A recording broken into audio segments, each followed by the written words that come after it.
Hello. Hey, man. Hey, how's it going? It's going pretty well. How are you? Good. Yeah, just busy day. It's been like crazy busy day. Okay, let's see. How's the Home Depots? Well, they made me an offer today, so it was a good day. Sweet. Yeah. That's sweet. Got Awesome. my paperwork and all that stuff, so. Love to hear it. I told you they were good for it, man. You were right. Yeah, my first day as an associate will be September 2nd. Cool. Well, Yeah, it is. Congrats. Thanks. You're gonna get an apron. Yes. You are gonna you'll have to work in a store. That's cool, You get to pick actually. the store, so you can go to the Woodstock store. You know, I prefer the Holly Springs store. Do you really? Yeah, it's basically the same distance, and I can't stand the parking lot of the Woodstock store. Yeah, I can see how it would be the same distance for you. Not for me, but Yeah. for you. Yeah. Hold on, I gotta get my apron on. Working on it. It's down here in my office, so I'm gonna have to figure out the video. I gotta make the video work for that. Otherwise, there's no point. I could make it on my iPad. I'm sure it would work there. Okay, I'm going to start calling our guests. Well, hold on. I gotta do. Hold on. Let's see. Well, you can go, but let's see. Can I Skype you, and would it work, or would you have to hang up on this one if I Skype from another device? If you Skype from another device, Yeah, from the same account? same account. I don't know. Let me see if my camera works. You never know. Maybe it'll surprise me. What are you guys trying to do over there? Hello. Hello. Hello. Hal's trying to get his video working. Like, what kind of trouble are you causing already? Don't even bother. I'm boot camping a MacBook Pro, and I just never could get the video camera to work on Windows. Oh, I see. Do you know how to fix it? Because No. I mean, that's why I was having you on. Ask Jessica. She does more with Macs than I do. Okay. What are we Hello. talking about? Hal's trying to get his video working on his Mac. Camped Mac. Boot camp Oh. Mac. Yeah, that could be a problem for you. Yeah. Drivers Yeah. and whatnot. Yeah. I think Yeah, she's it feels basically like telling you that you're screwed. Yes. Yes, I understand. Basically. Well, it is a MacBook. Oh You can well. only expect so much. All right. Well, maybe I'll take a selfie real quick. Hold on. I'll put it on the Facebook page. Oh, wait. So we're going to be on video, but you're not? Okay. Right, because I can't get a camera to work. Okay. So, do you have Fair the link enough. to the live stream? Let me get I this. tweeted it to you a minute ago, guys. Oh. Gals, was that racist? Was that racist? It's fine, what I just no. said? I'm sorry. And you will No, naturally. there was a big old study that actually says that, use of the word guys has just been is gender neutral now. Yeah. Oh, okay, good to know. All right. That's helpful. Yes. Mhm. I appreciate that. All right, where's my... I should try to find the URL to that. It should be interesting though. Sure. I'm trying to figure out how to get the whole apron in my camera. It's kind of hard. Oh, so the point of this was Jonathan went to work at Home Depot not too long ago, and I left there a few years back, and he was saying that they just made him an offer to go full-time, which is sweet. Nice. Yes, it is. And So I will be a senior engineer on their Windows platform engineering team. yeah, I mean, it sounds like you were doing some really cool stuff with them. Yeah, I'm already doing some DSC stuff that I'm having a blast with. Except when I get thread hangs that I can't troubleshoot. Because the same thing that's causing the thread hang also keeps Process Explorer from launching, which makes it difficult to troubleshoot if I can't use my tools. I haven't used the Process Explorer in a long time. Actually, I take that back. I actually used it a week and a half ago. Or I guess Procmon's that's the same way. have the same. It won't launch with that thread hung because it's trying to use the same piece of WMI or something. I'm not sure exactly what's happening, but as soon as I kill that thread, bam, it starts working. So does DSC. Well, should we maybe ask Jessica and Janelle to talk a little bit so we can see if their audio is doing well? Yes, and your video still hasn't come up, Hal. Yeah, It looks like it's hung. trying. I can't even turn it off. So how did you do it? I know you've done it. You've sent video from a different device before. That was with the Surface, Okay. and the Surface was the RT. Even the RT, I could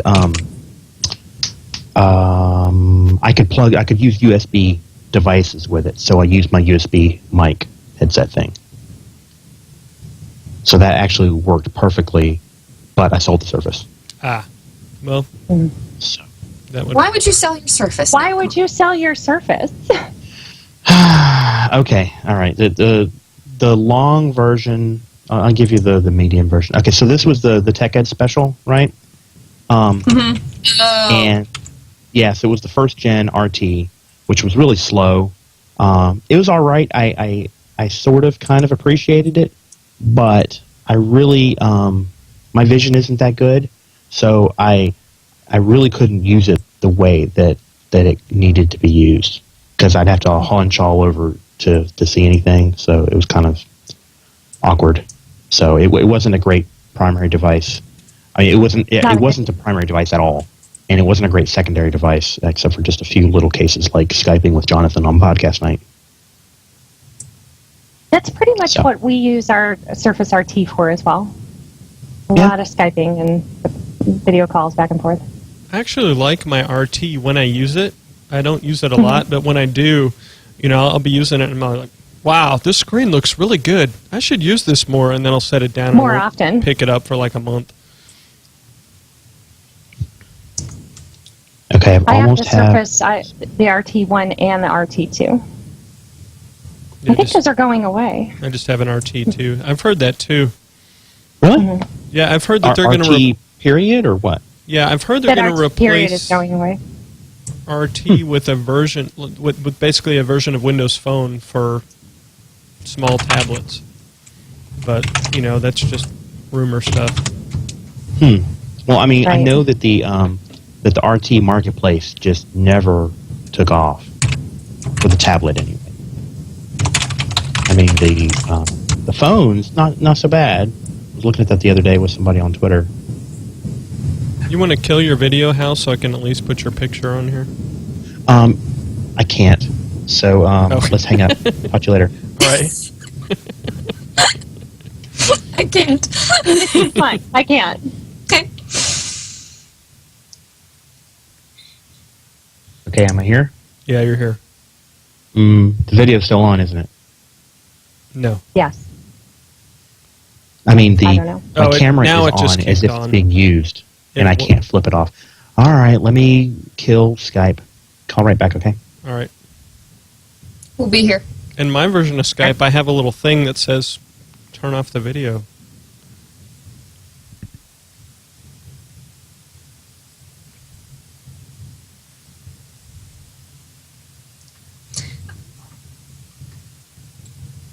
I have to turn off the video too.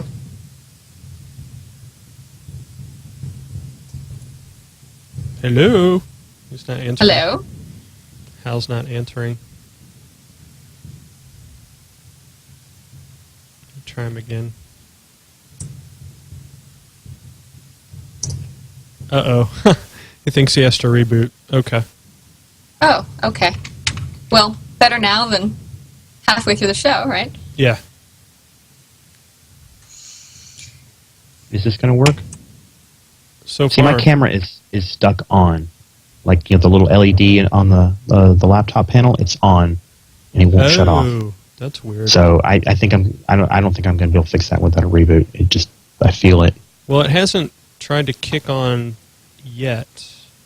Okay. Maybe because I did an answer without video this time. I don't know. All right. But so far, But will I you be can able to capture get my your picture. profile thingy? Okay, cool. That's all that counts. Yeah, Okay, cool. got it. Sweet.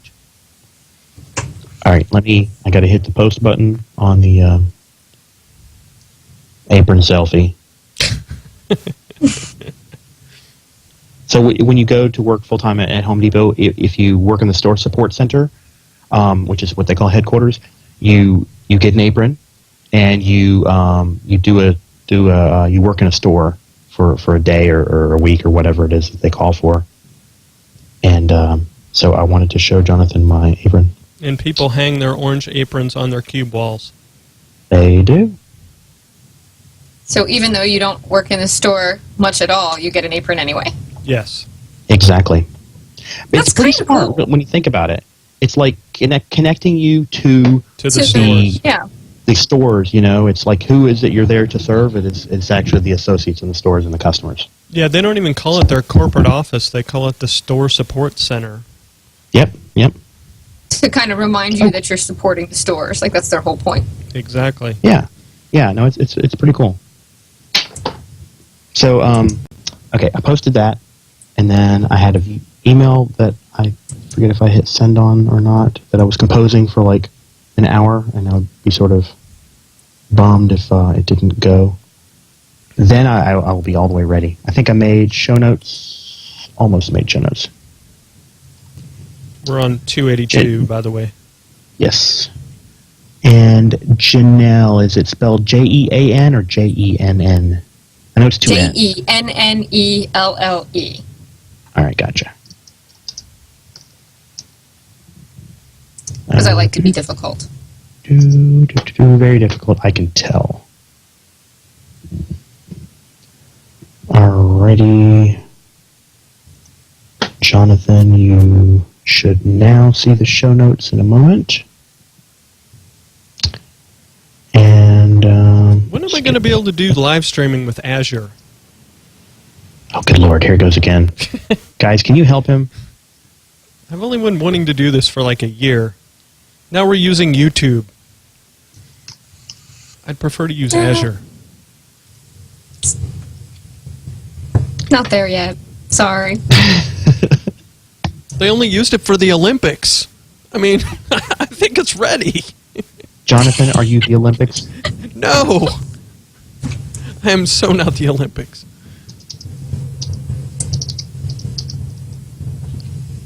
Alrighty. So I'm ready to go. Jonathan, are you ready to go?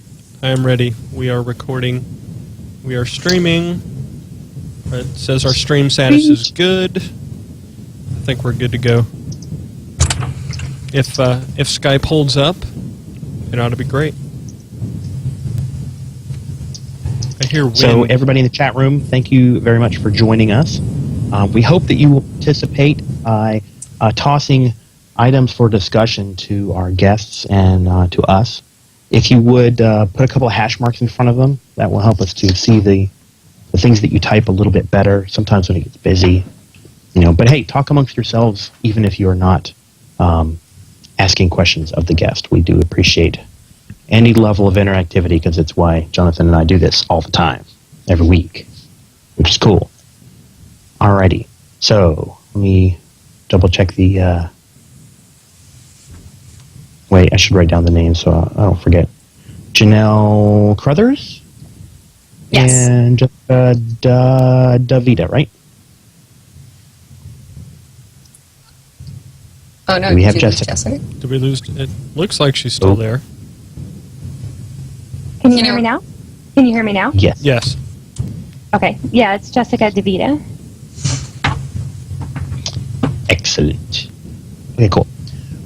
Let's see. Wrong window. Okay.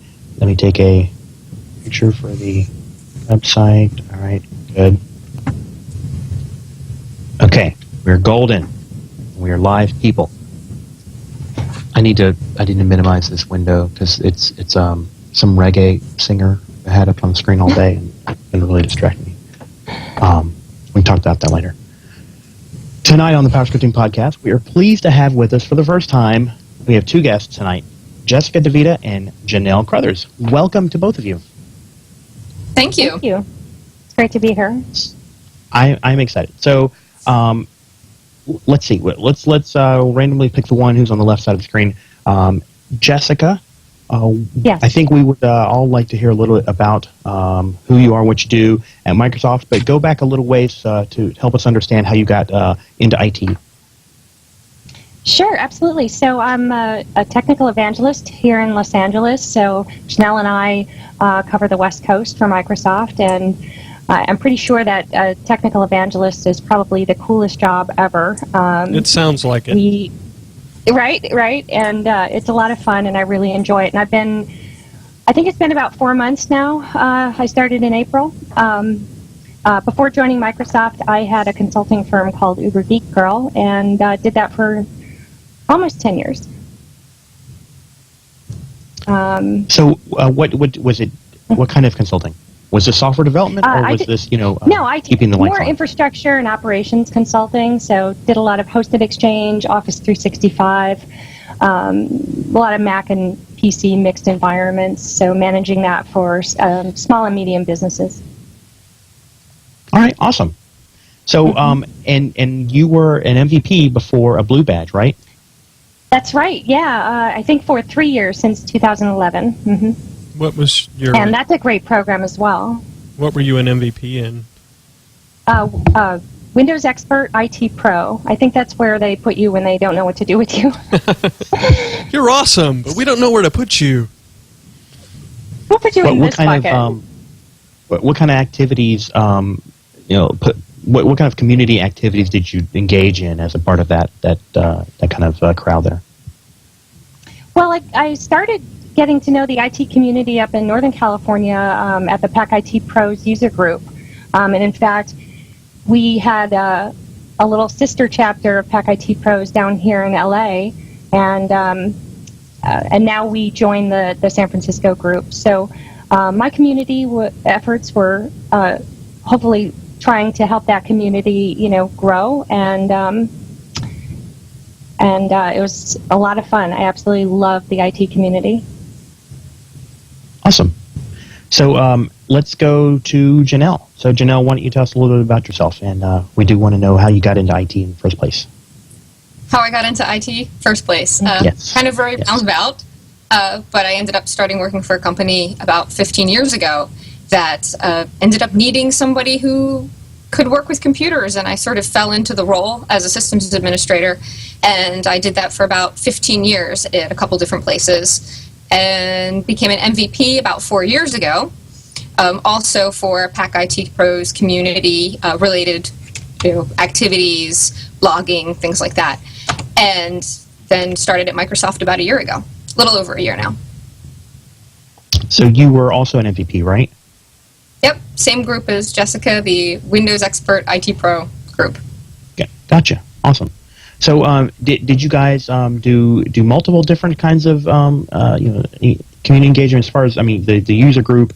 What were some of the other things that kind of fed into how y'all connected with people locally or globally? Some conference speaking as well, like some of the more local conferences and things like that. Yeah, and another big part of how I got even met Janelle too is on social media and Twitter.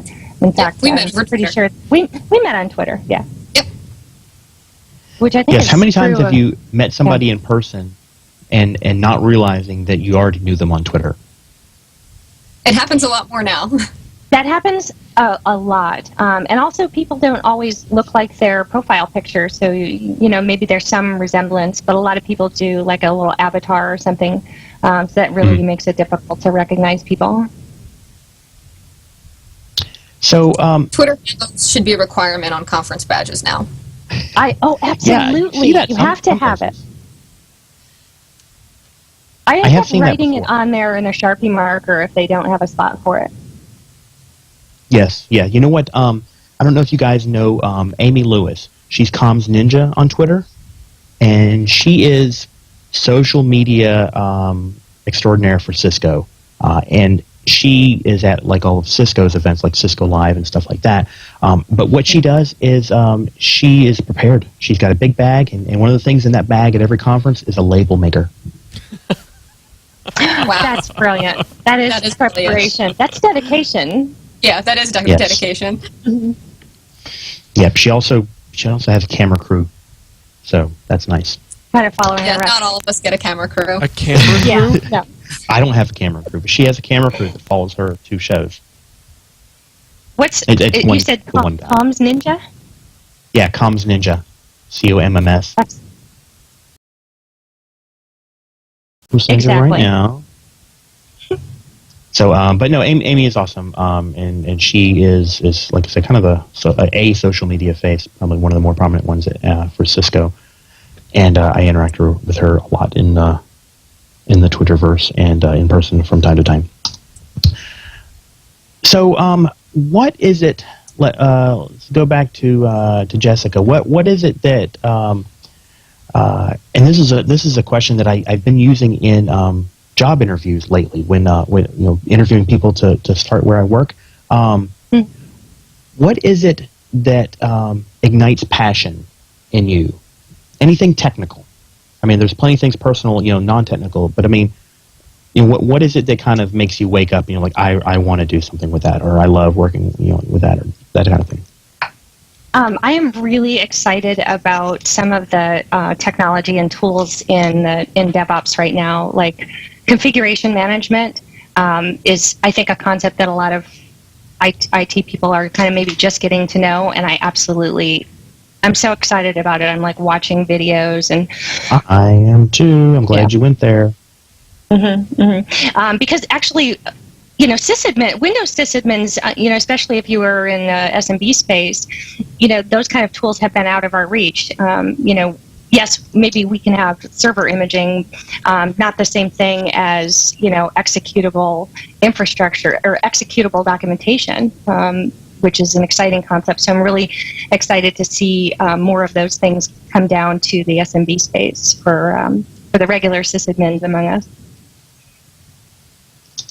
So, in fact, I know that, I don't know when this interview was, but I think I've listened to it twice now, your interview with Gene Kim on TechNet Radio. So, that was great. Gene is such a great guy and is really passionate about IT community. And his goal is to change 100 or change 1 million IT lives, for the better. So I'm going to put a link in the show notes so that everybody can find this. But the title is Accelerate DevOps with the Cloud. What is it and why it's important for IT pros? And Janelle did a couple of interviews as well. So that entire series would be fabulous for you to check out if you don't mind sharing that with everybody. People drop links in the chat room and we'll put those in the show notes and we'll get them from you guys later or whatever. So definitely. Sounds good. So going back to that interview in particular, which I hope everybody will check out, I thought it was really interesting because it was not Gene's coming out, because he's been doing this for a little while now. So he was able to kind of come to the floor with, okay, here's what I think is a great idea, here's what we tried, and here's how it's working. And he had a lot of specific examples where. Like they did a big survey. Do you recall any of the specific facts from that survey, or any impressions you want to share? Sure. So Puppet Labs did a state of DevOps report, and there was a number of findings, but one of the most significant ones is that attitudes and sort of happiness was a leading indicator of high performing organizations. That their IT maturity level in terms of the DevOps they're really working on that. So the other finding I think was interesting was the stock values or the stock prices of companies that are embracing these types of cultural and tooling changes, and as far as continuous delivery, continuous integration. So there's actually data behind it. It's not just a bunch of IT people hanging around like singing Kumbaya. Exactly. I mean, he had some quantitative analysis that he could provide. Another example that I lesson was about. It was kind of like a fail fast, and you could basically show that if you had quicker iterations on your whatever it is, right? And a lot of people kind of tie this to software, but it's not just software development. But the faster you integrate, the quicker you can improve. So if something does break, just hit the deploy button again. Mhm. So the anyway, fast feedback loop is critical to all of this working, and feedback can come in the form of alerts and come in the form of monitoring. It can also just be coming in the form of like customer calls saying something's broken. Ideally, that wouldn't be your first indicator that a release is bad, but those fast feedback loops and having developers carry a pager as well. Janelle, what do you think? thank you. I was about to ask for myself.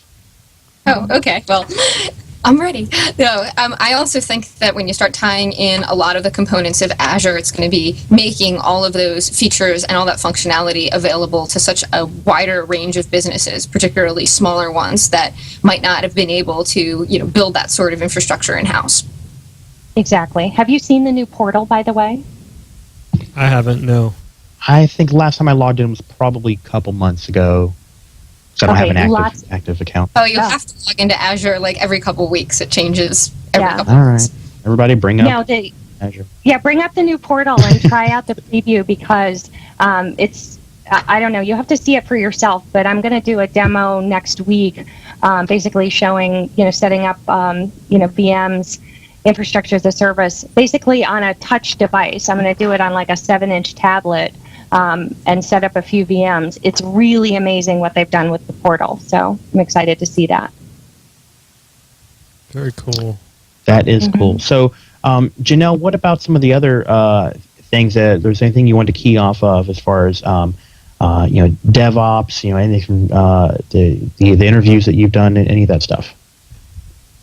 Well, just to kind of play off of Jessica's, DevOps motion there that she just started, and where I was going with Azure is that there's so many components in Azure now, particularly infrastructure as a service, that is allowing people and systems administrators who have in-house stuff that's not scaling as well, really being able to burst to the cloud and get their infrastructure in line to be able to do that really is going to make that automation sort of kick off for them.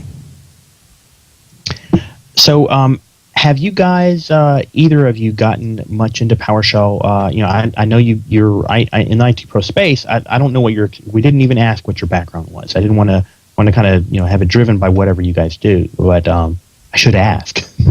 What have you done with PowerShell? Is it something you touch, and how is it, portrayed to people you guys interact with? As an evangelist, we get to sort of touch these things all the time.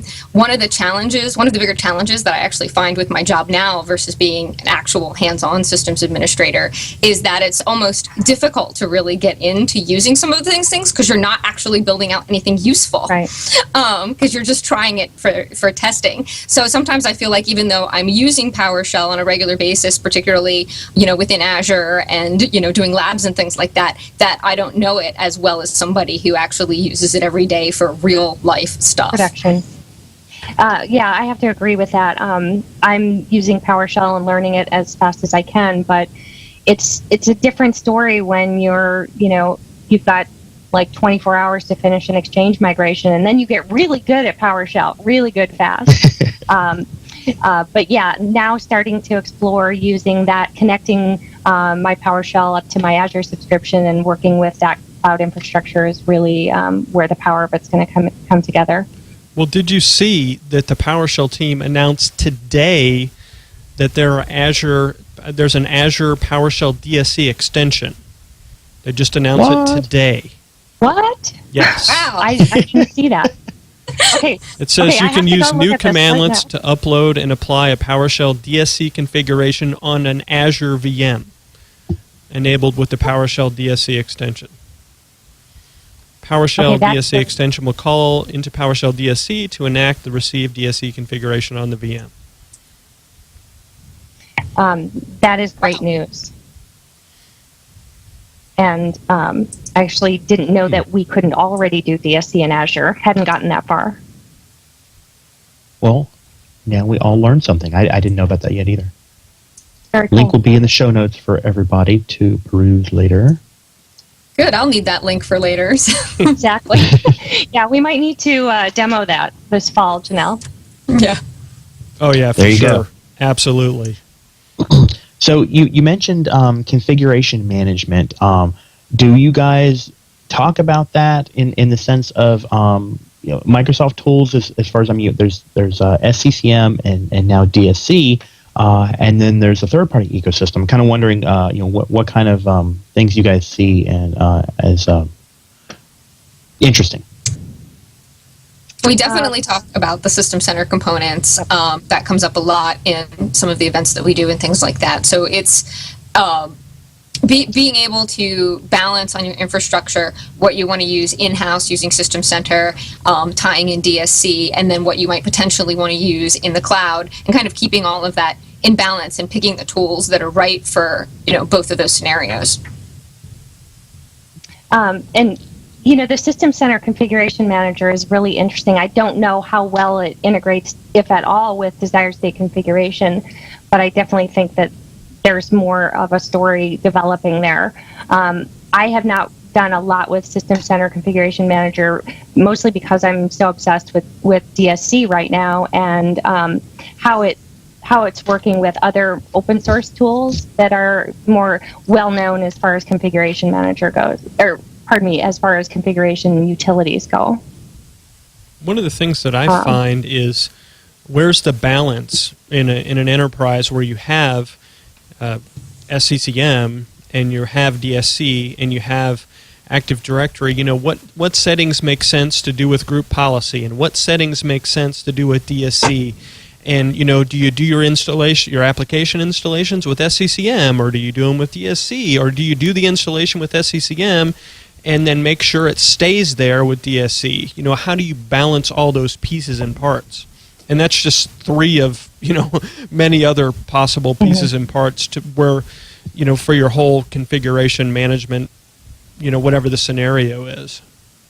Right, and I really think, you just rattling off of all of those, I think it really matters. It's what's going to work for your organization, what's going to work with the skill set of the people that you have working for you. You want to do what's successful.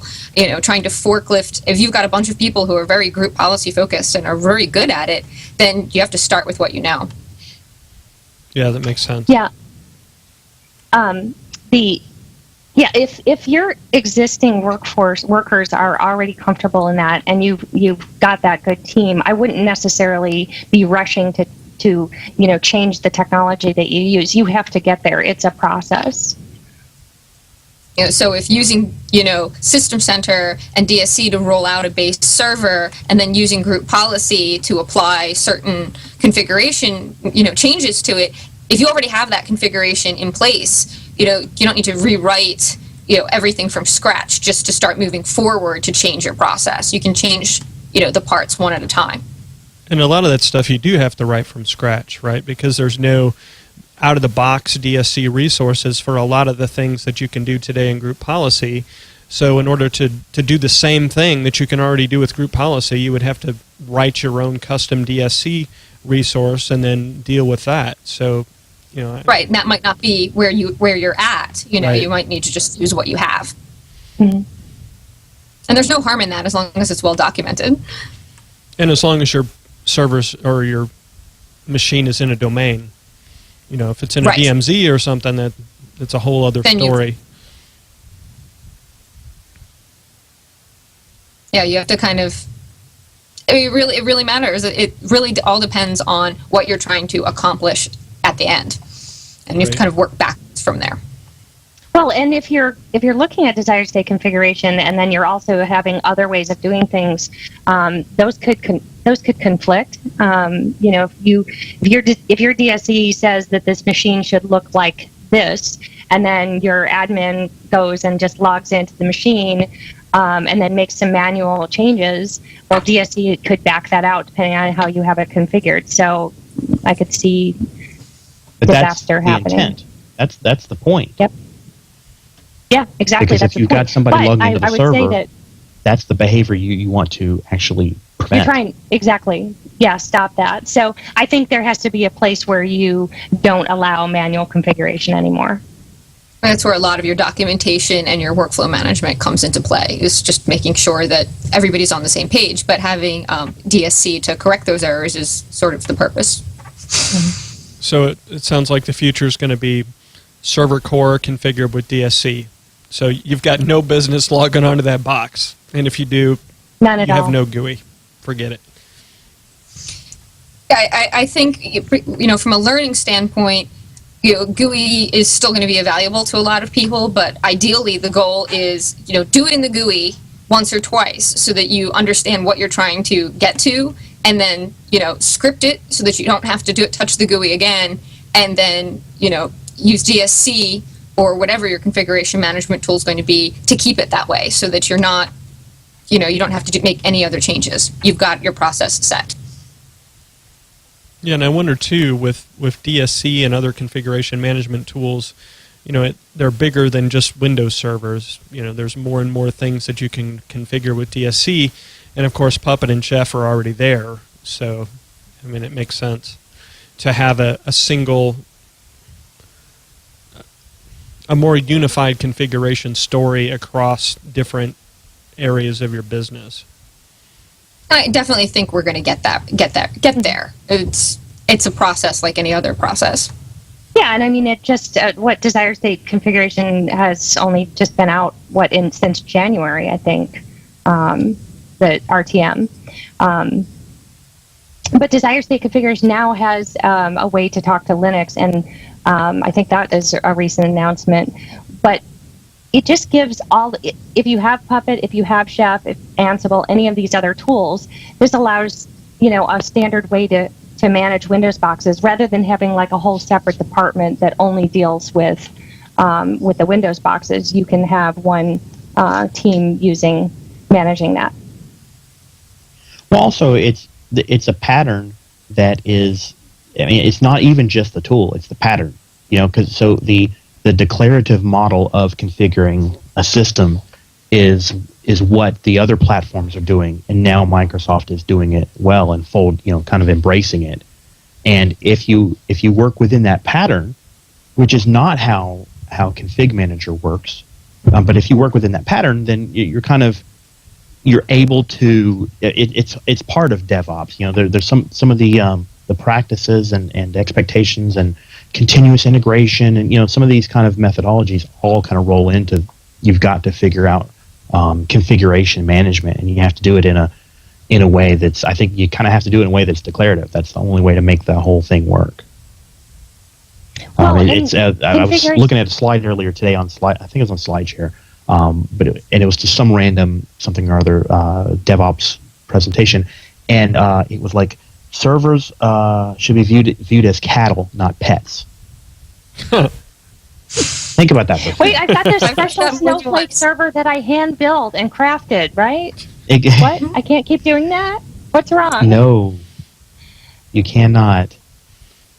Well, and so that gets to the heart of it, right? So in operations, we're building these servers, and if we don't have an automated way to do that that's repeatable, that's a constraint, and that's where that you don't have the fast flow that you need. And that's why people get, I think, upset at IT, right? And they feel held back by IT, or, IT's the problem, slowing it down, but this is one solution to that. Somehow this work is going to be automated. You should be the one that's learning how to automate it. Yes, exactly. Automation is the key. We are really big about that on the podcast. But automate the right thing. Automating the right thing. Automate the, or as Vern says in the chat room, bedazzle it. That's what I was just laughing at. So the bedazzle? Oh yeah. My goodness. Bedazzle your servers. Yeah. That's hilarious. I can't see the chat window. Let me look it up. Let me see if I can get through. Oh yeah. Now I've got visions of diamond studded servers in that server room. Just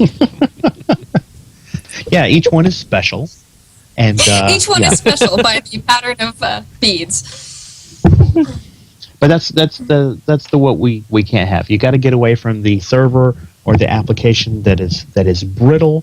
You're afraid to touch it.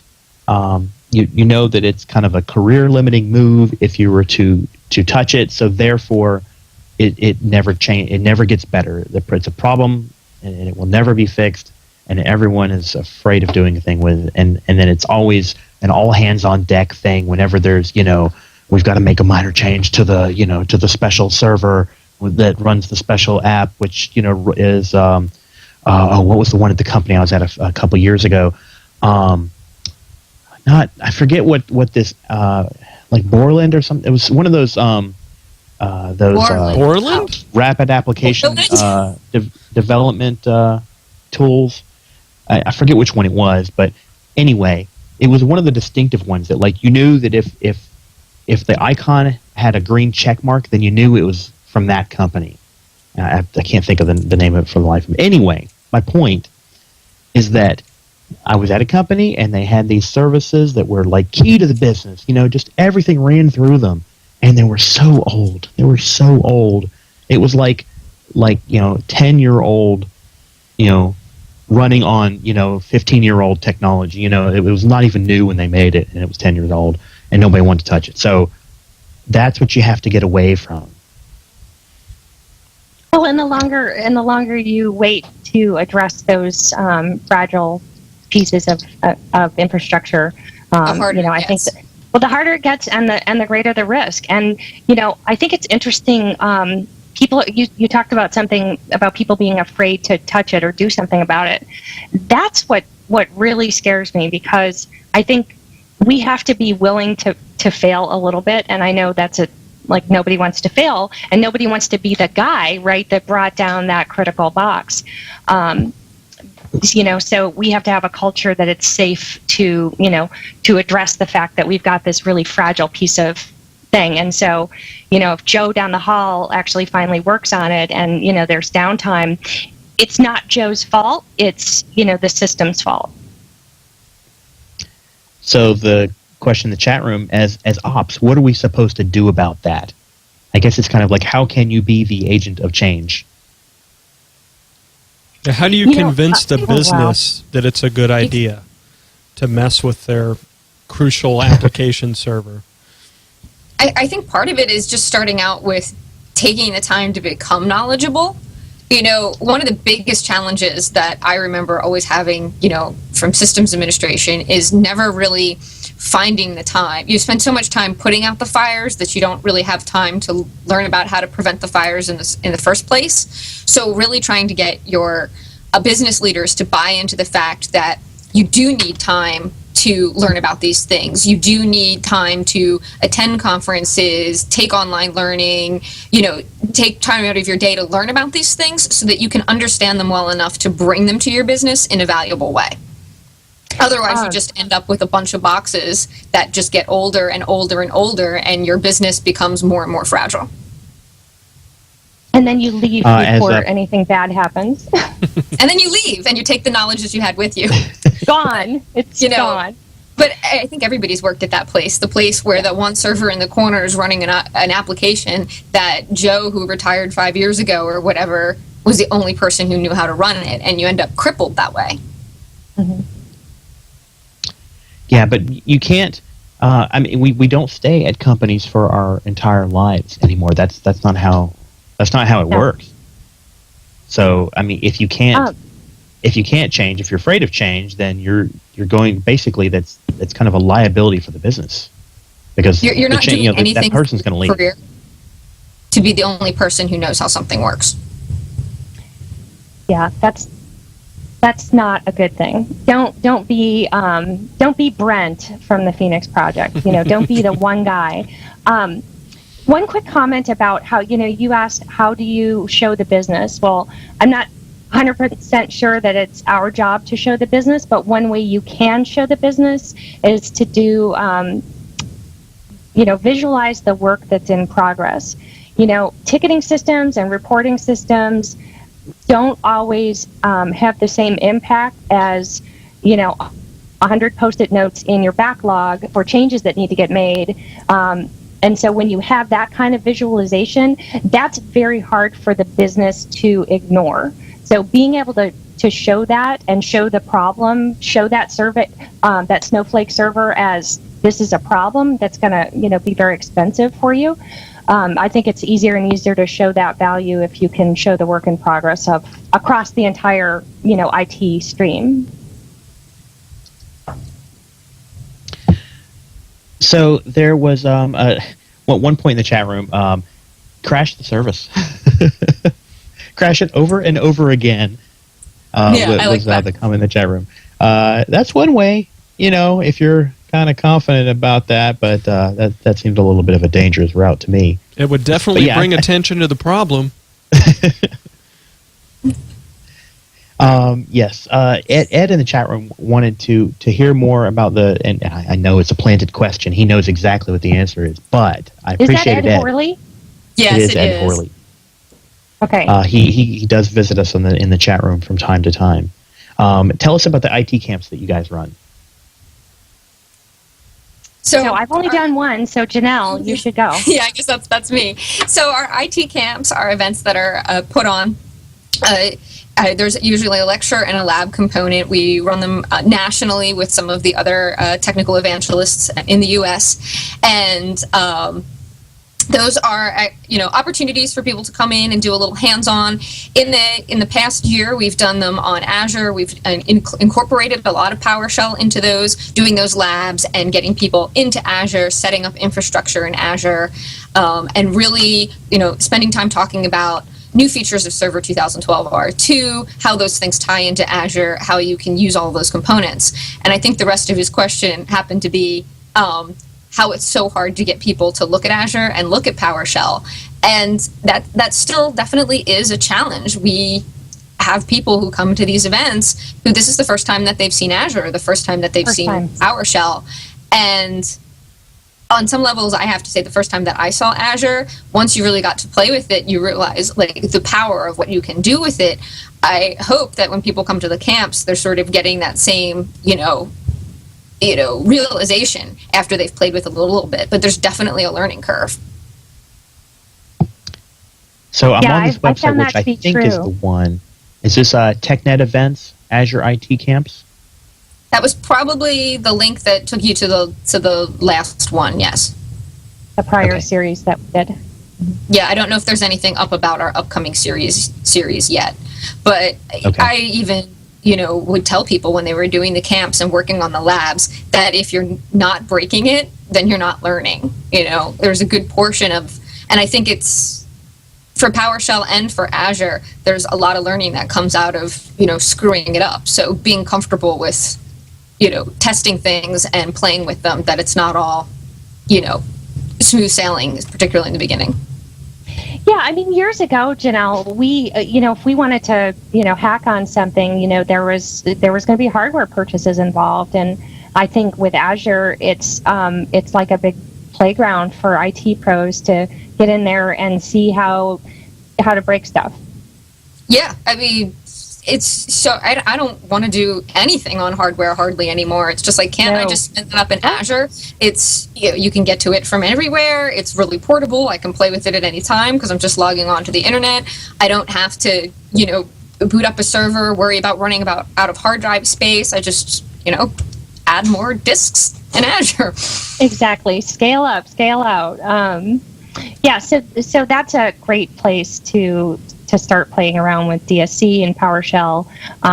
And I was reading, I'm trying to remember where I heard this, but somebody was saying in some, and this is going to get me some attacks, but that in some cases, if you're working with DSC, it actually eliminates the need to learn PowerShell first. I can't remember where I saw that. It's not my quote, but... I think Jeffrey Snover has said that. That was Snover, and Don Jones. Yeah. And Jones, yep. I had not heard that one before. I think that's eventually going to be the case. For people that use 100%. PowerShell for configuring servers, right? That's only one use case for PowerShell. It's clearly not the only one. But I think that, it does make it a lot easier when everything works and when, if you don't have to create your own custom resources. If you can use the resources that are available and that's all you need, then yeah, You may not need to know that much PowerShell to be able to configure a server or 1,000 servers or 10,000 servers. So what about people that are worried about their job going away, their skill not being needed anymore, kind of feel where, I know how to manage this Windows server that I can touch, it's kind of, there's a hump that they got to get over. I think if you don't get over that hump, then yes, you probably might be looking at early retirement. I think you definitely have to look at how to do this job with the new set of skills. I think there's always going to be systems administration. Whether you're running those servers in your data center or whether you're running those servers in Azure, there still needs to be somebody who understands the underlying components, how they fit together, how to make it work, and help automate all these processes. You have to understand the process before you can automate it, really. So I think there's always going to be a role for the systems administrator person. But are you going to be the person that, loads in the CD and goes into your server room every day, checking on the blinky lights, swapping out the backup tapes? No, that role is going to go away. That I don't think that's going to be really necessary. But there's going to be a role, and I think it'll be a valuable one. I absolutely agree, and this is a sensitive topic. A lot of people have a lot of feelings around it, and I want to be mindful to not, be condescending to people who are just working with the GUI and they haven't gone beyond that. But now is the time, and it has been the time to learn these new skills. And I think there's always going to, like Janelle said, there's always going to be a role for a sysadmin, but you need to understand the new tools to do that with. So if you're configuring that box and you get the end of that wizard, look at the PowerShell, because in Server 2012, it tells you what the PowerShell command is going to be to do the thing that you just did in the GUI. So start there. And save it so that you don't have to go through the GUI again. I mean, if clicking next in a GUI isn't going to be valuable beyond the first one or two times, so that you can just understand what you're configuring if that's where you need to start. But then you need to move away from that. Yeah, Jez Humble on a podcast I think it was on Arrested DevOps. I'm not sure. Anyway, he said, there's a whole legion of sysadmins out there who point and click through the GUI. That's their value. That's where they see their value. And, I think they have to be concerned if they don't begin investing in learning new skills.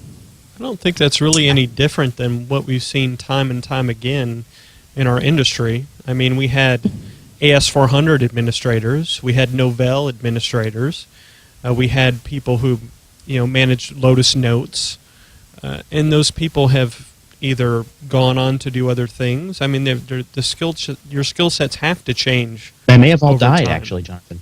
Oh yeah, and there's nothing new under the sun, right? And we're, what we're saying has always been true. In IT, you have to be constantly learning new things.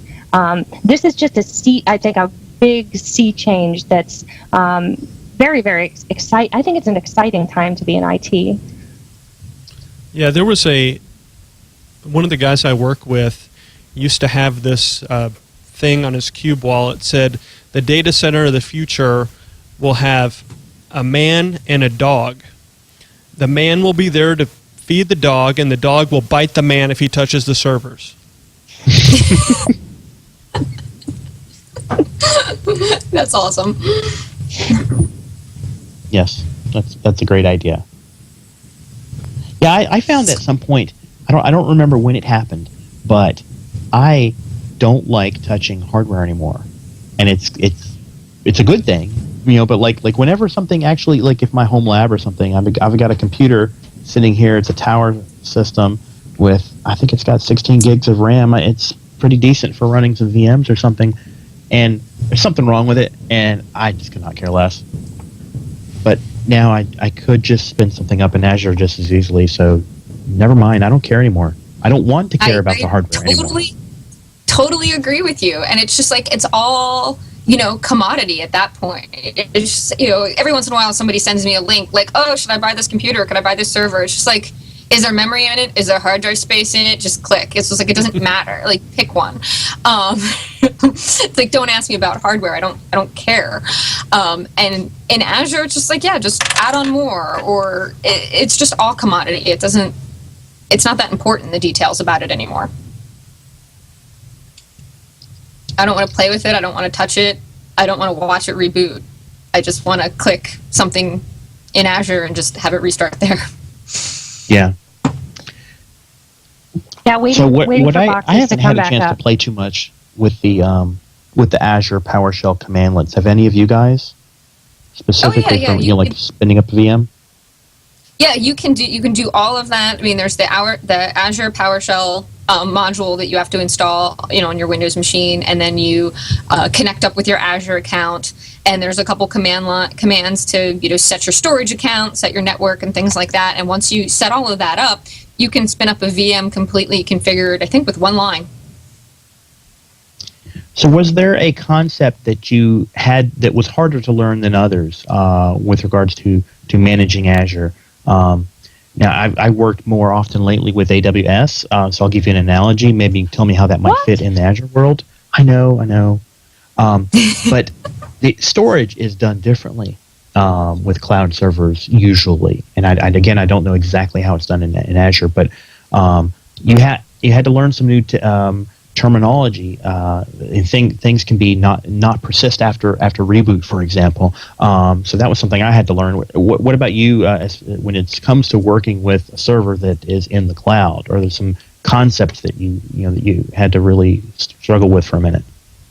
Well, if you want to talk the storage concepts, there's definitely some concepts with Azure if you're doing infrastructure as a service that you have to kind of get around. Like every VM that you spin up gets a C and a D drive, and the C is your main drive and the D is temp. You have to know that if you put anything in temp, that could potentially go away, particularly if they live migrate your machine someplace else. You have to know about how the read-write caching is by default on the C drive for things like if you're doing Active Directory, your database, you don't want it on the C drive, so you have to know those things in order to add on a different disk for your AD database. So things like that are like little components of Azure that not everybody would necessarily know unless you're taking the time to learn it, and they're important to your infrastructure to know those. The other component that took a little while for me to get my head around was the virtual networking and how that functioned in Azure and how that mirrored or could mirror or didn't mirror what you'd be doing in your own infrastructure. And that's also changing all the time too. So once you get your head around it, then it seems like they changed something and they've modified it in a way that improves it or makes it better, but it's different than how it was working before. Yeah, because once you learn something and then it changes. If you don't go back and test that particular way of doing something for a couple of weeks, it could change. And that's happened to me around virtual networking. Yeah, you have to know in Azure, like if you jump into Azure the first time, there's a button you can basically be like quick create and just spin up a server and play with it, and that's completely awesome. But then you also have to remember that you also have to know that server sort of exists in its own little bubble of a network that you have no control over at that point. You can't make any configuration changes to that. You didn't set up any of that networking. It's sort of the default out of the box. Let me give that to you and spin up a VM. So you need to know that you need to build your Azure network kind of up from the ground up. You have to determine, what region you want it in, how you want your virtual networking set up, how you want your cloud services to work for your external DNS, things like that. You have to kind of know all of that and play with all of that so that when you're looking at what to put in Azure, you kind of know how you want it set up. And I did a whole lot of ripping and replacing to just set up things in my head that I wanted to set up because I realized I was doing it wrong. So there was that's a why request playing for. with it. Sorry, there was a request for some getting started resources for Azure. What do you guys think about that? Where would you direct people? Things I could post in there. There's so much. So much. I have to say that the Azure documentation is generally pretty good, but there's definitely not a getting started. A lot of the the evangelists, as well as Jessica and I and stuff, often do a lot of posts pointing to stuff like that. So I highly recommend that you check out our blogs and check out the blogs of some of our colleagues. And always happy to point people in the right direction if they hit us up. Just to kind of get that. Any tutorial that's sort of written almost ends up being outdated probably in about 2-3 months. So you kind of always have to look for something that's fresh. Interesting problem to have. That I'll just it's an interesting problem to have, isn't it? Yeah. What were you saying, Jessica? I was going to just mention one or two resources that I've really enjoyed. One of them is the DSC book, and that's on PowerShell.org. And I'll try to, if I can get the chat room up, I can post the link to it. And the other resource that is just absolutely excellent is some of the, watching some of the videos on Channel 9. Watch the Jeffrey Snover sessions, the Don Jones, the Stephen Murawski episodes of tech that are out there from TechEd. Fabulous resources. Yeah, there's also the videos from the PowerShell Summit that Steve Murawski did that are more in-depth on DSC that are also really good.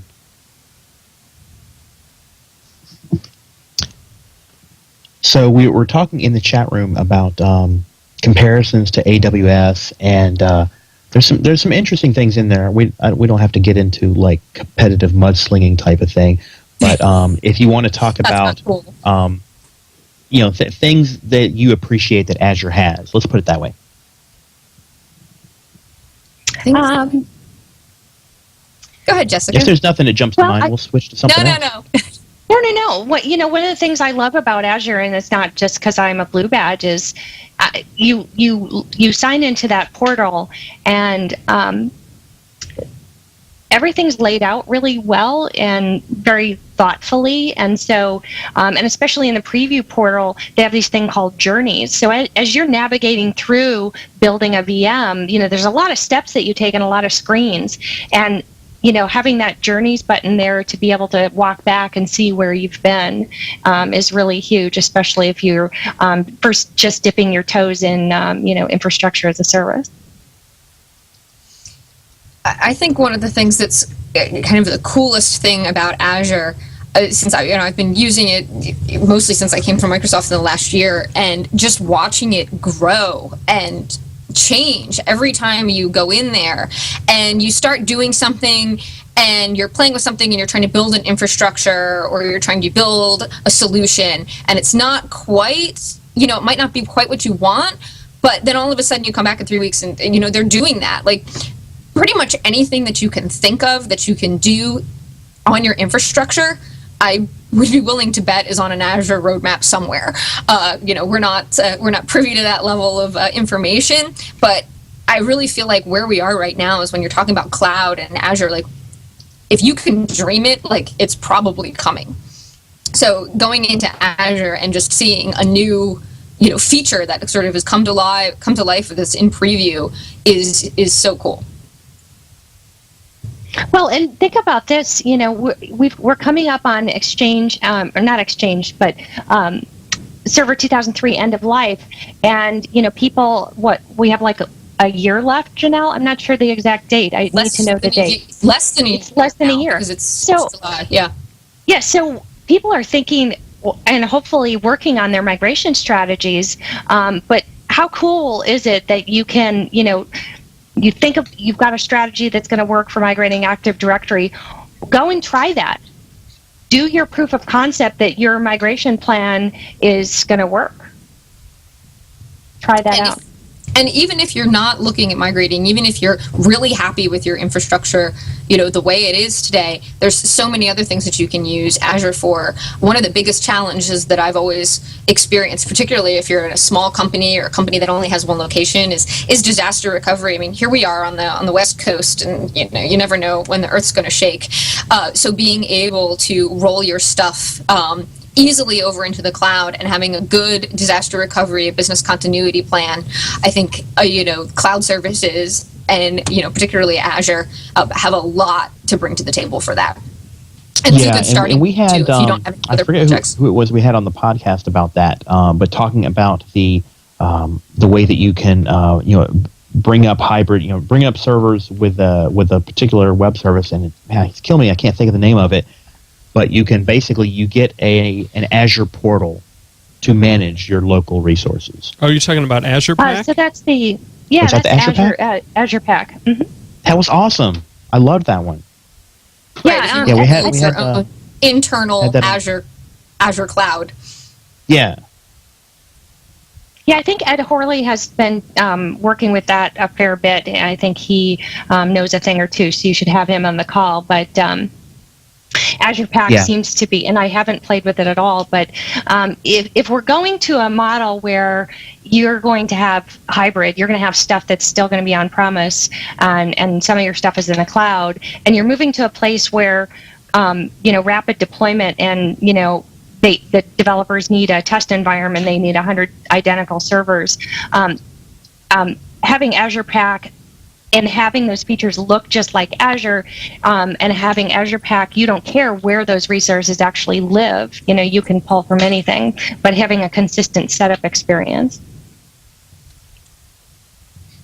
And I'm sure I'm not explaining that very well, but the way Ed explained it was brilliant. So Ed, where are you?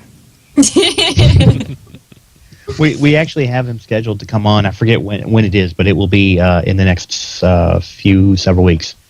Ed's busy complaining about the lack of IPv6 support in see Azure. him on the chat doing that.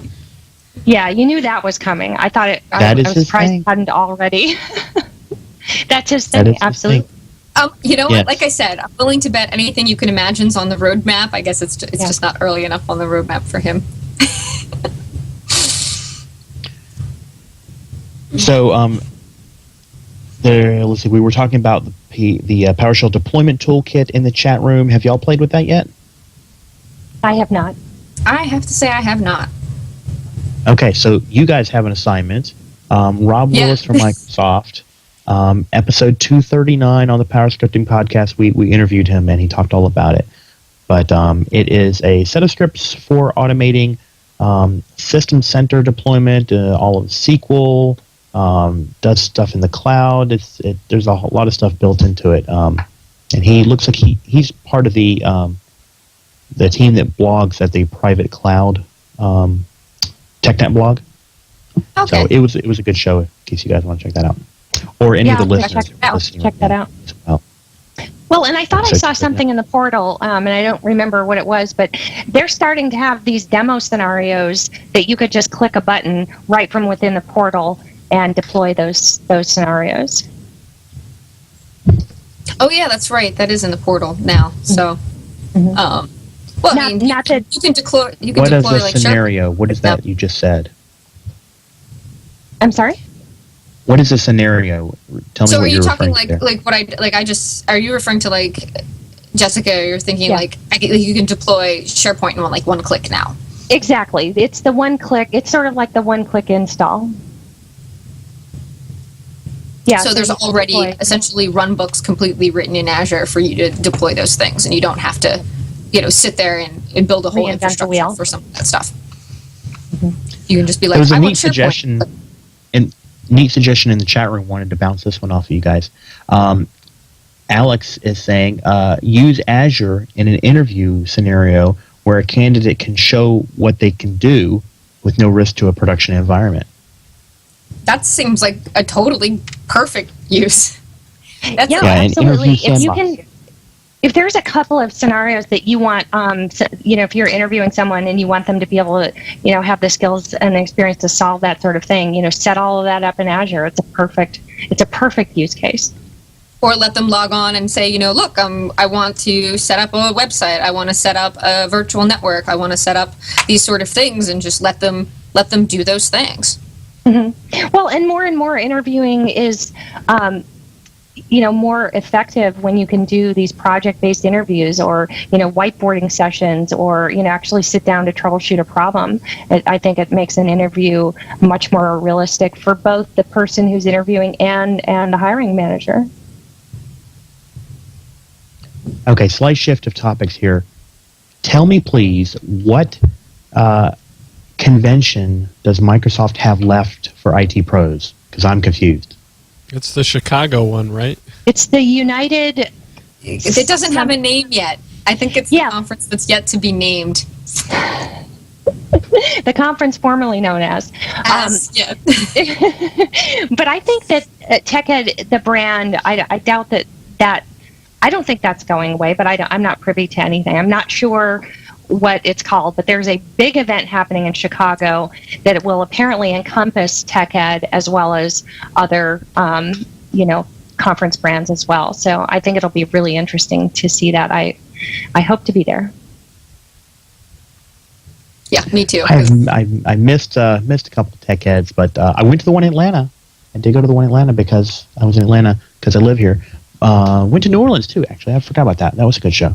I think we were at the same place then. I've been to Atlanta, to New Orleans. Cool. I'm sorry that I missed meeting you at one of those places. I did not go to Houston. Yeah. Was it Houston that was the one this year? The last one was Houston. Okay, so the next one is Chicago. That's what we're saying here? Chicago. Okay, gotcha. Yeah. Chicago is where it's supposed to be. Okay, in May. All right, everybody, book your trip. Right. Book your trip now. Ask for the time off now. Yep.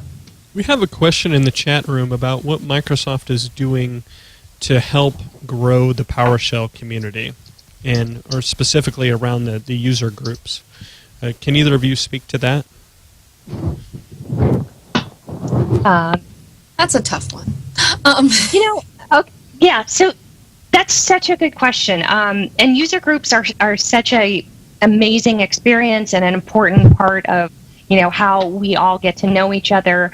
And in terms of PowerShell user groups specifically, I think you have some up in Northern California. You've got the couple of very active user groups, and I think that those user groups that are already doing a PowerShell meet and are growing and being successful, I think we need those groups to mentor other groups. And I don't know the best way to do that necessarily, but if you've got a formula that's working, let's repeat that. Let's do continuous delivery on that.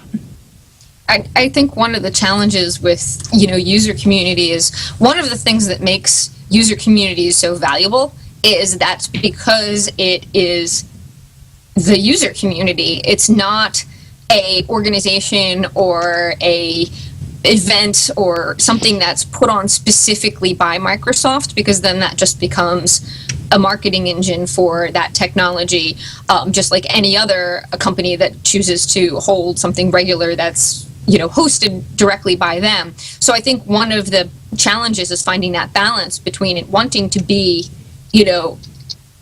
Microsoft wanting to be able to support these things, but without taking them over and losing some of the things that make the community so great.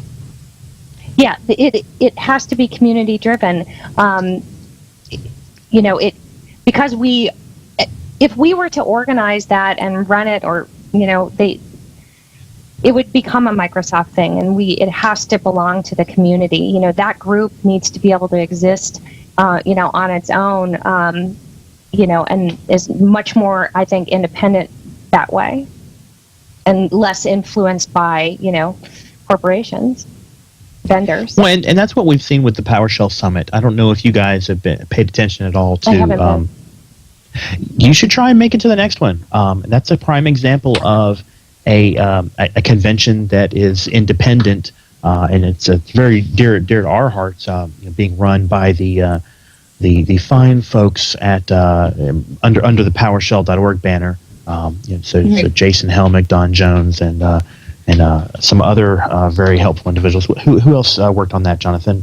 Kirk Monroe. Monroe? Did, yeah. Yeah. All names I know. Bunch of great guys. But it was an excellent event, and we had a couple of wrap up. People come on the show to talk about the event and how much fun they had. It was relatively small, but it was in Redmond, and there was a bunch of direct participation by everyone on the PowerShell team. So if that was your your specialty or your interest, then you were in the right place. Just no two ways about it. Right, and think that's totally where that value comes from. You've got that small community that's driving it from the community, and having Microsoft be able to, come in and add value to those events and, be there to support them and, bring information and provide part of a feedback loop, I think is one of the things that you're going to get the most out of the community for everyone that's involved. It gives the opportunity for everybody to learn and contribute. And if it's an independent user group, if it's not run by Microsoft, then you can have sessions on using AWS with PowerShell and PowerCLI and all of the other third parties that in some cases compete directly against Microsoft but have PowerShell support, and people need to administer those. So it's important information or could be potentially important information to be shared at a PowerShell user group. But if Microsoft has control, maybe it wouldn't happen. Right. Right. Well, and I don't think people may not feel free to speak openly about other technologies that they might be working on, but PowerShell is becoming such a universal connector between the Windows world and what everybody else is doing, that I think those kinds of interactions and discussions are really going to be critical. And it's hard to do that if, the folks sitting there, the folks that attend that, kind of feel like, oh, we're in Microsoft's house now, we can't, explore these other things. We don't want that. And I don't know, Mark Schill, who runs the Atlanta PowerShell user groups in the chat room, so I don't know the behind the scenes, but from my perspective, the times I've been able to go, I've seen a lot of support from Microsoft. We've had meetings on Microsoft campus here. We've had PFEs present and, just come to the meetings and hang out.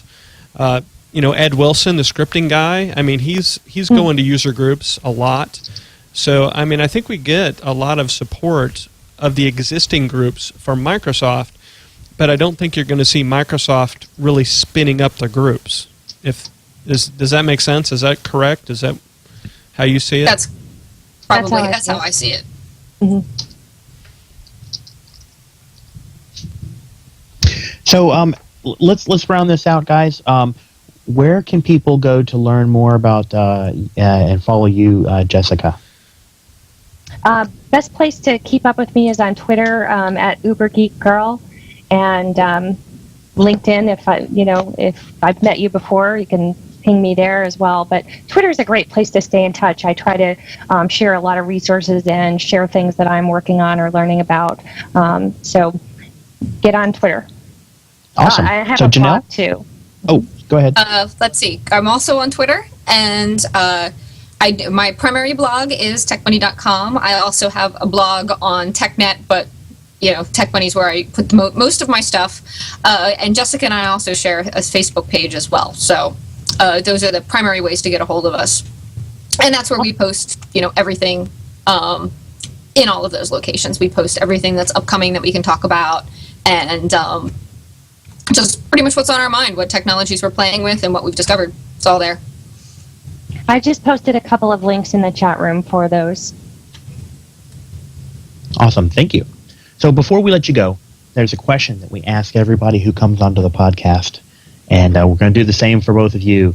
Jessica, if you could be a superheroine or have a superpower, who would it be and why? It'd have to be Wonder Woman.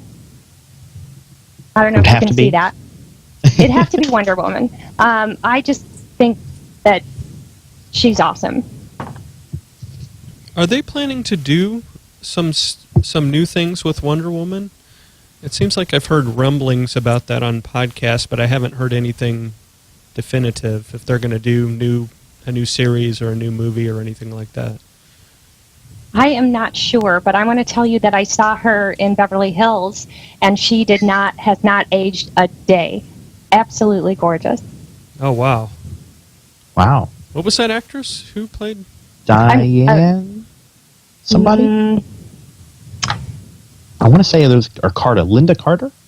Oh, that Linda sounds Carter, right. That sounds right, yeah. Yeah. Why do I know she that? really hasn't. Why do I even know that? I don't know, it but just jumped into my I'm head. seriously You know that, impressed. right? Yeah, I'm really impressed too. Yeah, I loved that show, though, when it was on back then. Okay, Every so day. Janelle, Every day after school. same question: superheroine or Okay. superpower? Well, I think right now, just solely to entertain my young daughters, if I could do what Elsa from Frozen could do, they would be very, very impressed. Yeah. So you're going to have to lay this one out for me. I have not yet seen the movie because my daughter You is have only not yet 3. seen Frozen? You haven't seen Frozen? You haven't seen Frozen? I have not. Yeah, you'll So- be No, singing guys, song. I haven't seen Frozen. Okay. Give it Okay, a all rest. right. We've You haven't seen Frozen? No. Dude.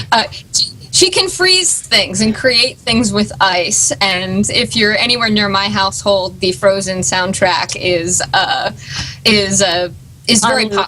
So if I could be Elsa from Frozen, both of my daughters would be really, really, really in awe. That would be a cool power. I do have to. Yep. That would be cool. So just remind Awesome. them on cold days that the cold Right. doesn't bother them anyway. Because they've been Exactly. singing it for months. Maybe it's in their brain. It is. Yeah. My daughter has the hand motions and like everything, so it's pretty funny. My son runs around singing the song and says that Elsa is his girlfriend. See, popular with both boys and girls. So Yes. Yes, indeed. So this has been a lot of fun. Thank you very much to Jessica and Janelle. We really appreciate you coming on the show. thank you for having us. Thank you for having us. It was a lot of fun. Really enjoyed chatting with you. Good to see you, Janelle. Nice to see you too, Jessica. All right. Thanks a lot, guys. So what happens next is that Jonathan will do various and sundry auditing things over the next week or so, and the episode will be posted up on our website then. Cool. Sounds And good. we'll shoot you a link or mention you in Twitter or what have you. That sounds great. And We'll thanks to the see- chat we'll room. see them. You guys drew several new people to the chat room, so we always appreciate that because it's the chat room kind of makes the whole thing fun. You know, it's more interactive, so we like that. Oh, cool. It was a lot of fun. Alrighty, well, thank you everybody that came to watch the show. We appreciate it. And if you were here for the first time, then we hope to see you next week. Oh no, wait, no, we're skipping 2 weeks, aren't we, Jonathan? Yes. The next Okay. 2 And weeks. So did you don't say come you're going next to have week. Ed on the show soon? Yes. Wonder if I've got my spreadsheet with the schedule because I sort of kind of have one. I could.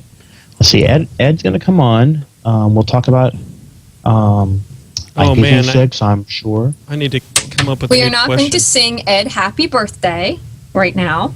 Is it Um, is it his birthday? It is. Happy birthday, Ed. Yes. Let's see. There is my Well, I show I think schedule. he's at a user Try to group get tonight, to I'm pretty hassle sure. him through the chat room when it's his turn. Oh, I'm totally going to hassle him. Yeah. Yeah, he's been on the podcast like, I don't know, 6 or 7 times.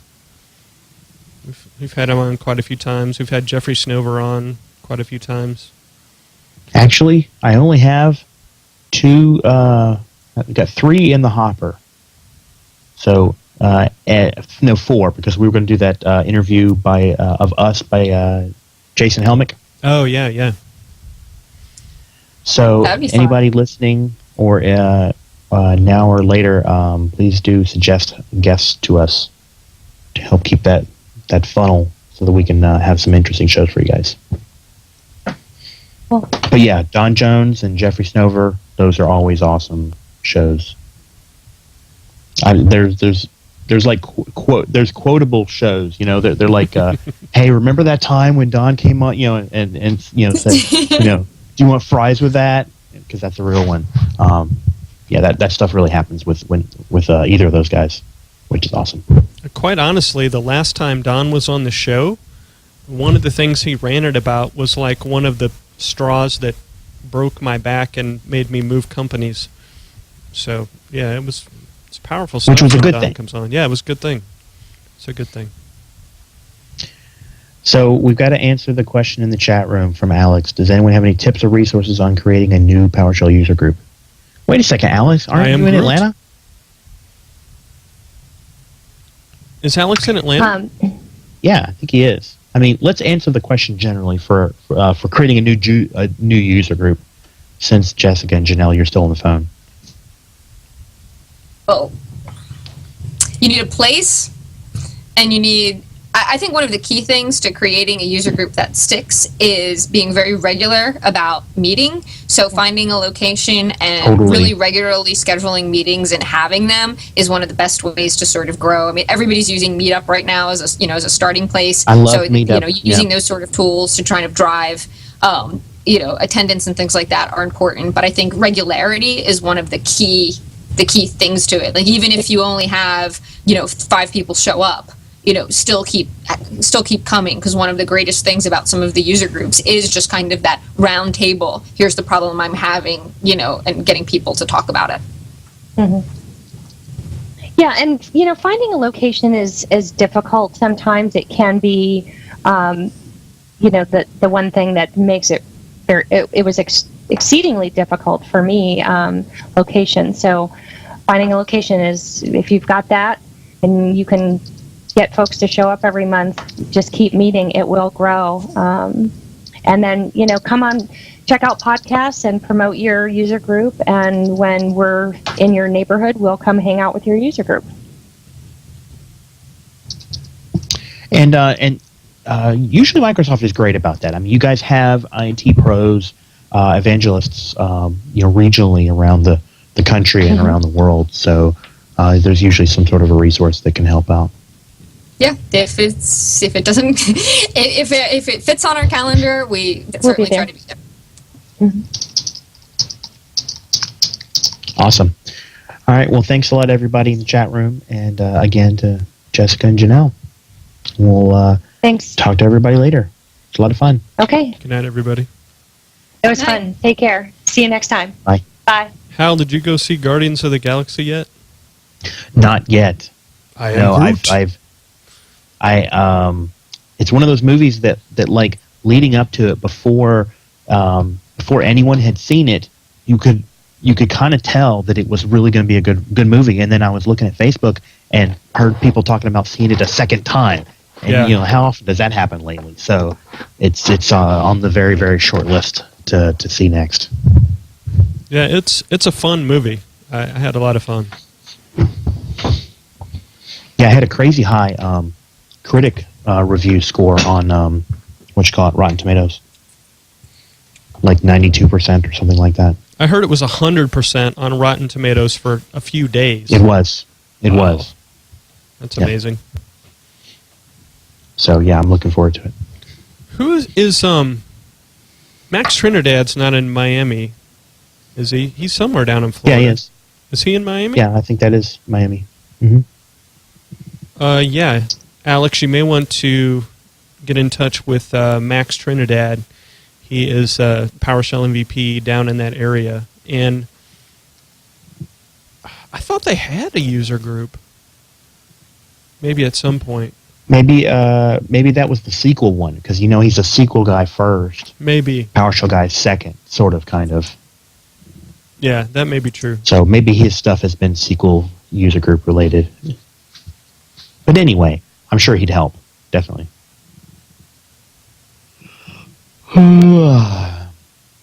Okay.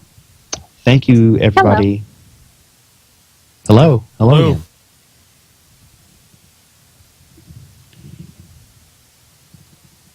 Okay, now I'm just reading the chat room, which is cool.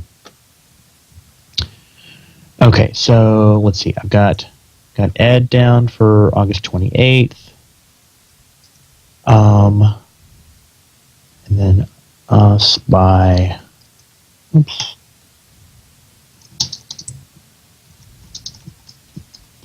All right, what else can we do? Want to talk about that for a minute? I've got Taylor Gibb, youngest MVP and Scripting Games winner. His story actually does sound pretty interesting, and I'm sure we can get him on. So, folks in the chat room, I'm going to put you on the spot. Anybody have ideas for guests? See, we already did Glenn. We already did Robert Kane. I'm just updating my master spreadsheet thingy here.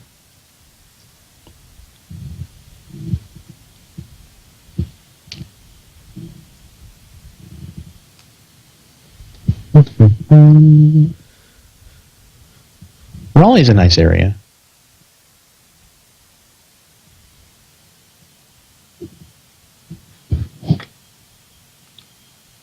Jonathan, are you still there? Yeah, I'm still here. Okay. I didn't know if I was... I did this like twice today where I was talking and my phone disconnected or Skype disconnected. I think one was Skype and one was telephone. And like 15 seconds passed before I quite realized it. Oh, gosh. And I was like, No, I know what it was. One time I hit the hold button on my cell phone when I was reaching for mute. So, yeah, that was dumb. Alrighty. I need to get upstairs because I've been sitting in front of the computer for too long today. All right. Good night, everybody. Thanks for coming. And good night, again, chat room. Thanks a lot. It's going to be like 2 weeks, I think, before we do another live show. Are you going to feel up to posting that audio from the? Yeah, and I'm a week behind anyway. So, okay. Was there anything else that needed to be done with that audio, or were you done with it? Is it ready to go? No, I think I even what do you call it? Not leveled. I made it pretty looking. Oh, okay. Where it fades in. That's what it was. I faded in and out a little bit. I was playing with that, whatever it was I downloaded. Beautiful. Yeah. So I need to do that. No, just put a bumper on it, or and a brief intro of what the heck it is that people are about to hear, which I wrote to you in an email. Right. Yeah. Because it's in Dropbox, right? I think you told me. Mm-hmm. Okay. Yep. Cool. It's all good. Yeah, that's perfect. I'm glad you thought of that because it totally slipped my mind that you'd done that. Yes to Stewie. We are definitely going to have a What's New with PowerShell 5. Okay, you know what? That reminds me. In fact, Joel had mentioned this as well. We could probably go through a series of MVPs, talking about what's new with PowerShell 5. Yeah. And let's see, normal Joes? Sure. My only problem with that is finding them. Finding folks who are interested in talking and who, can talk, and have something interesting to talk about. So if you guys if you're interested, by all means, if you know somebody, yeah, we're always open to that. So Twitter us or email us or whatever, contact method, and we would be happy to have anybody who's got a cool PowerShell story. So that's good stuff. Alrighty. Good night, everybody. Good night. See you, Jonathan. Take care.